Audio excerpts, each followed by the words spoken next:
They told me 68 was the number of endings, not deaths. Endings. The last page of a book, the final frame of a film. The moment the needle lifts off the record and there's nothing but the hiss of silence. I didn't understand the difference until I saw the photograph. The photograph was in my grandmother's attic. She died the previous winter, and the family had given me the unenviable task of cleaning out her house. 3 stories of Victorian clutter, china dolls with cracked faces, steamer trunks full of yellowed linens, a piano that hadn't been tuned since 1968, and in the attic, beneath a pile of moth-eaten quilts, a shoebox. Inside the shoebox, photographs. Dozens of them, black and white, sepia. The colors of memory. I flipped through them. My grandmother as a young woman, my great-grandfather in a military uniform, a house I didn't recognize with a tree I did, and then, near the bottom of the box, a photograph of me. I was maybe 6 years old in the picture, missing 2 front teeth, wearing a striped shirt my mother had bought at a garage sale, but I'd never seen this photograph before. I'd never posed in front of that wall. That wall wasn't in any house I'd ever lived in. The wallpaper was wrong. A pattern of tiny blue flowers that seemed to shift when I stared too long. And behind me, in the background of the photograph, a door, open just a crack, and through the crack, a sliver of darkness. And in that darkness, a number, 68. I turned the photograph over. On the back, in my grandmother's shaky handwriting, the 68th ending, do not keep. I put the photograph back in the box. I put the box in my car. I drove home. I told myself it was a trick of the light, a double exposure, a child who looked like me but wasn't.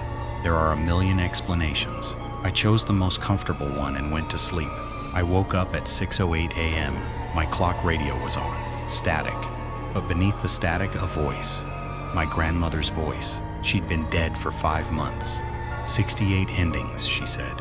You've already lived through 67. The last one is coming. Don't look for it. It will find you. The radio clicked off. The clock changed to 6:09. I sat in bed for a long time, staring at the wall. The wall in my bedroom, beige, boring. No blue, flowers, no door. Just a poster of a band I'd liked in college, but the wallpaper was wrong. I realized it slowly, the way you realize you're dreaming. The wall wasn't beige, it was blue, pale blue, and there were flowers. Tiny, moving, growing, spreading across the plaster like a time-lapse video. I blinked. The wall was beige again. I blinked again. Blue, flowers. The door appeared between one blink and the next. White, 6 panels, brass knob, and above the knob, written in what looked like lipstick, the number 68. I got out of bed. I walked to the door. I touched the knob. It was cold, not room temperature cold, deep cold. The cold of a basement in January, the cold of a grave. I turned the knob. The door opened. On the other side was a hallway, endless. The walls were covered in the same blue flower wallpaper. The floor was hardwood, polished to a mirror shine, and hanging on the walls every few feet were photographs. Photographs of me at every age, me as a baby, me as a teenager, me at my wedding, funerals, me alone, me with people I didn't recognize, and in every photograph I was looking at the camera. But my eyes were empty, not closed, like there was no one behind them. I walked down the hallway, my footsteps echoed. The photographs watched. I counted them as I passed. 1, 2, 3. By the time I reached 67, I was out of breath. The 67th photograph was the one from the attic.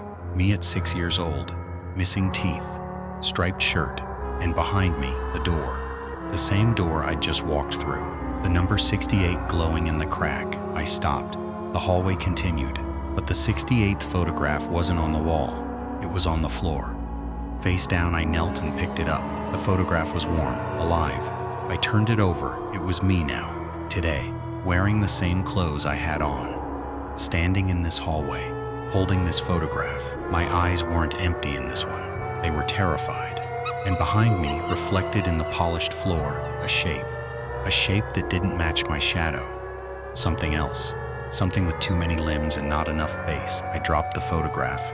It landed face up. The image had changed.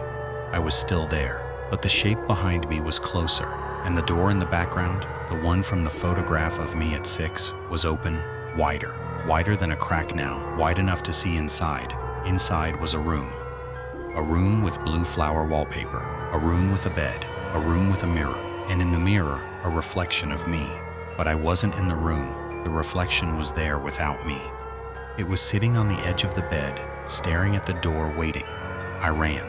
Back down the hallway, past the 67 photographs, past the door I'd come through. I slammed it shut. I turned the lock. I leaned against it, breathing hard.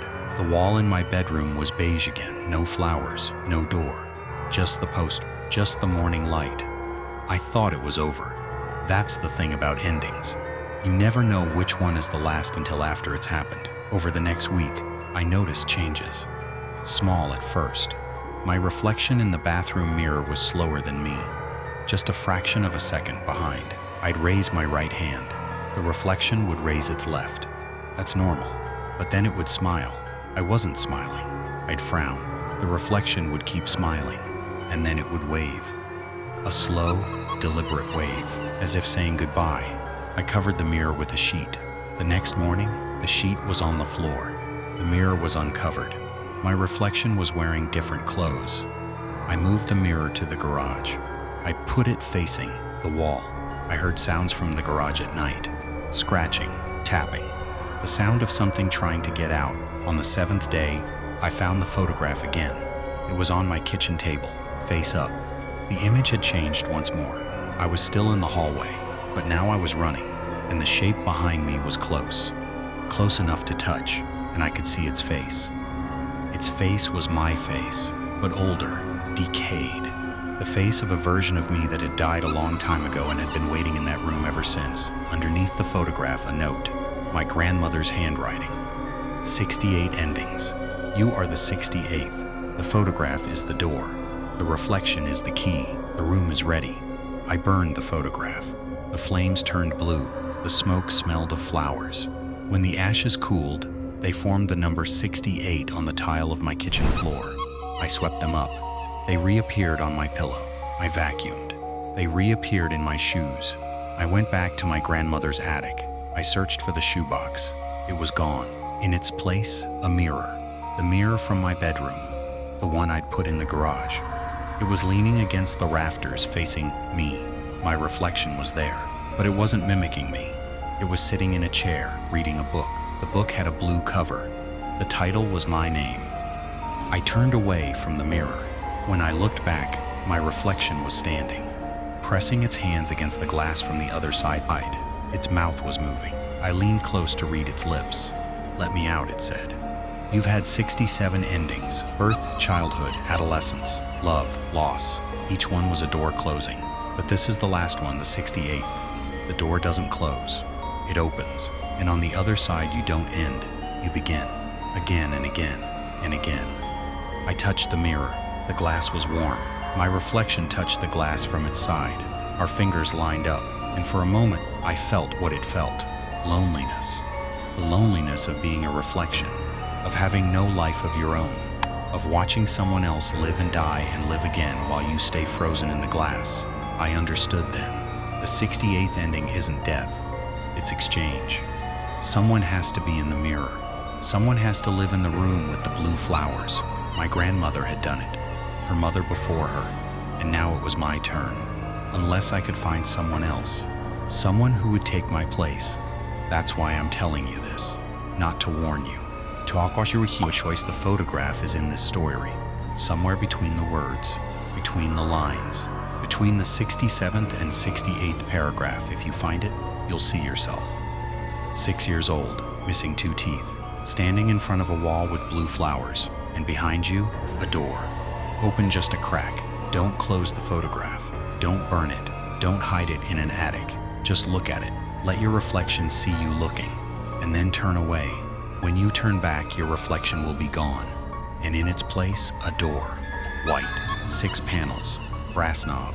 The number 68 carved into the wood. Walk through. It's warm in the room. The flowers are in bloom. And I'll be in the mirror now, waving goodbye.